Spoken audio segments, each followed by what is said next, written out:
একজন তরুণ যে বলেছে মাননীয় প্রধানমন্ত্রী আপনি একটু পোলাও রান্না করেন, আমি আপনাদের পোলাও রিভিউ করতে চাই। আমি কি রিভিউ করতে পারবো এটা? If possible.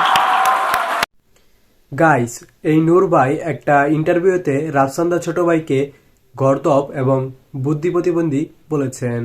এখন চিন্তা করেন, একটা তরুণ শিক্ষিত স্মার্ট বাংলাদেশ করবে, স্মার্ট বাংলাদেশের গর্বে একটা তরুণ বলছে পোলাও রিভিউ করতে চাই। এই গর্দভ মার্কা তরুণদেরকে দিয়ে কি হবে? এই বুদ্ধি প্রতিবন্ধী তরুণদেরকে দিয়ে কি হবে? রাফসান্দা ছোট ভাই সহ আরো কিছু কন্টেন্ট ক্রিয়েটর কিছুদিন আগে প্রধানমন্ত্রীর সাথে দেখা করতে গিয়েছিল, আর সেখানে রাফসান্দা ছোট ভাই বলেন, আমি শুনেছিলাম আপনি অনেক ভালো মরক পোলাও রান্না করেন স্পেসিফিকলি। আমি কি রিভিউ করতে পারবো এটা? If possible.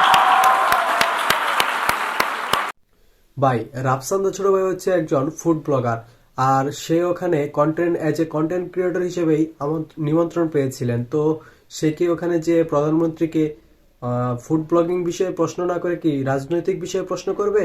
সে তো ওখানে রাজনৈতিক কোনো বিষয় বা কর্মকাণ্ডে যায়নি, সে ওখানে নিমন্ত্রণ পেয়েছিল, সেই জন্য সে তার প্রশ্নটা করেছে। বা তো এখানে রাফসান্দা ছোট ভাইয়ের দোষের তো কোনো কিছু আমি দেখতে পেলাম না, এবং বিপিনুর কেন রাফসান্দা ছোট ভাইয়ের উপর খেপলেন সেটাও আমি বুঝতে পারলাম না। তো প্রায় 4 বছর আগে বিপিনুর প্রধানমন্ত্রীর সাথে সাক্ষাৎ করেছিলেন একটি অনুষ্ঠানে। তো সেখানে প্রধানমন্ত্রীকে দেখার মাত্রই বিপিনুর বলেছিলেন তার মায়ের প্রতিচ্ছবি হচ্ছে প্রধানমন্ত্রী শেখ হাসিনা। তো ভিডিওটি দেখে আসুন।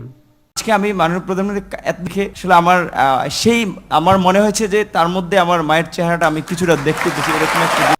তো যেখানে আপনি নিজে প্রধানমন্ত্রীর কাছে গিয়ে ওনাকে মা ডাকতেছেন এবং বলতেছেন ওনার চেহারা আপনার মায়ের মতো, আর সেখানে রাফসান্দা ছোট ভাই ওনার সামনে গিয়ে আর কি কোশ্চেন করবে বলে আপনার মনে হয় সেটাই আমি বুঝতে পারলাম না। তো আপনারা অনেকে নূর ভাইয়ের ফ্যান হতে পারেন, তো আমার কাছে ব্যক্তিগতভাবে নূর ভাইয়ের এই কথাটা ভালো লাগেনি। তো এবং তো এখানে ভিডিওটা শেষ করলাম। সবাই একটি ভিডিওতে লাইক দিয়ে দিবেন এবং চ্যানেলটা সাবস্ক্রাইব করে দিবেন। ধন্যবাদ।